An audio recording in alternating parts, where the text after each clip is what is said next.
नमस्कार। Observations with experience के इस YouTube चैनल पर आपका स्वागत है और मैं हूं आपका मित्र असीम सक्सेना। दो शब्द हैं, बड़े नॉर्मल से हैं, ज्यादा नुकसानदेह नहीं लगते हैं।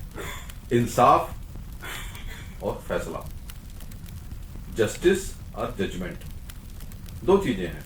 हमको लगता है कि जस्टिस हुआ है, लेकिन एक्चुअल में वो जजमेंट होता है। न्यायालय का भी न्याय होता है, जजमेंट आ गया जी, जस्टिस हुआ या नहीं हुआ।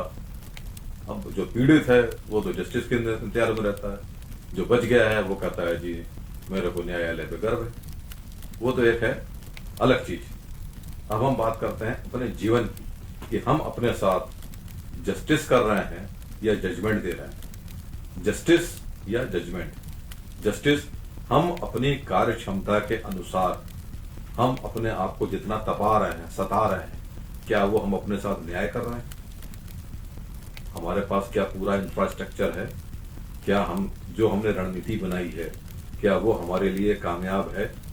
अगर है फिर तो हम अपने साथ जस्टिस कर रहे हैं। अगर नहीं कर रहे हैं तो फिर हमने अपना को जजमेंट दे दिया, किताबें हैं नहीं, पढ़ाई करो, सिलेबस का पता नहीं है, मैच जीत लो। उस अंग्रेज हुकूमत ने गांव वालों को मैच खेलने का न्योता दे दिया।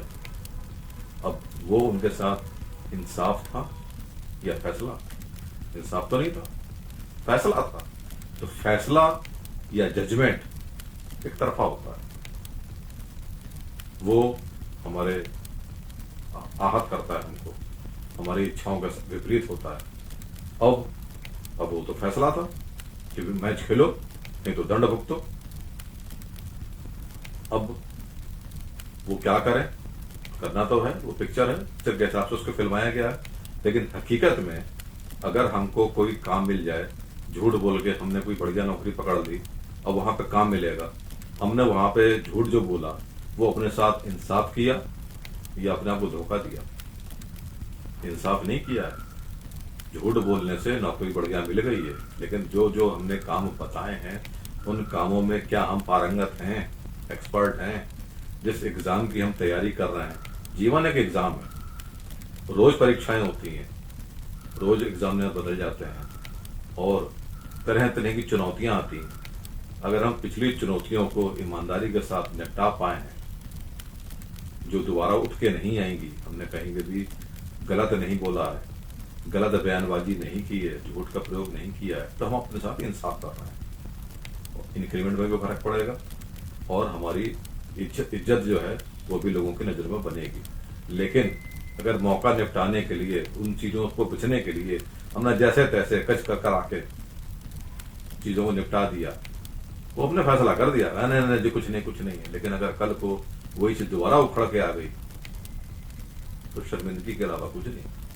तो ये इंसाफ हम कर रहे हैं अपने साथ या फैसला सुना रहे हैं? इंसाफ, कभी कभी हमको पता चल जाता है कि यहाँ पे हमारे से थोड़ी सी गलती हो रही है, तो सुधारने का मौका है। फैसले में तो आपने वर्डिक्ट दे दिया, बात खत्म।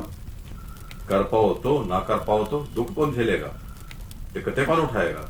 समय रहते अगर हमने आपको नहीं सुधारा तो नुकसान किसका होगा, भुगतेगा कौन? आप खुद, आपके परिचित, आपकी पीढ़ियां। समाज वाले तो मजा लेंगे, एंजॉय करेंगे, पीठ पीछे हंसेंगे और आपके आंसू पोंछने के लिए आएंगे तो कीमत मांग लेंगे। फिर वो कीमत ज्यादा महंगी पड़ती है। जो भी मदद देने आता है वो अपनी ईएमआई पहले काट लेता है। तो मदद किससे मांगनी है, कैसे करना है, इसके लिए आपको खुद का अपना विवेक जगाना पड़ता है, परमात्मा की शरण में जाना पड़ता है। इसका मतलब ये नहीं पढ़ाई लिखाई छोड़ दें, काम करना छोड़ दें। ध्यान रखना पड़ता है कि हम गलत ना करें। गलत ना करना का जो एक फैसला है वही आपके लिए इंसाफ है। आपने मान लिया कि मैंने गलत नहीं करना है, गलत नहीं करूंगा, जाहिर सी बात है जो रास्ता मिलेगा वो सही मिलेगा, जो सही मिलेगा तो ईश्वर आपको साथ देंगे, आपकी मदद करेंगे, और जब मदद करेंगे तो आपका लक्ष्य प्राप्त होगा। इसका मतलब ये नहीं कि पढ़ाई लिखाई छोड़ के हम भगवान की आराधना शुरू कर दें।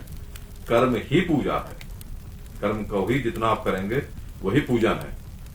तो पूजन करते रहना, कर्म को ही आराधना कहा जाता है। और सही मार्ग पर कर्म करना ये सफलता की कुंजी है। समय नहीं खराब करना है।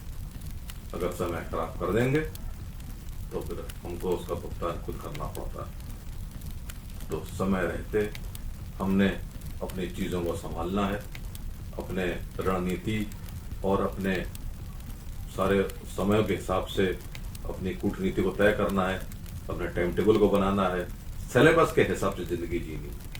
जितने ज्यादा मर्यादित और संयमी जीवन हम जिएंगे मर्यादा के हिसाब से, तो सफलता हमारे साथ ही रहेगी, हमको भटकना नहीं पड़ेगा।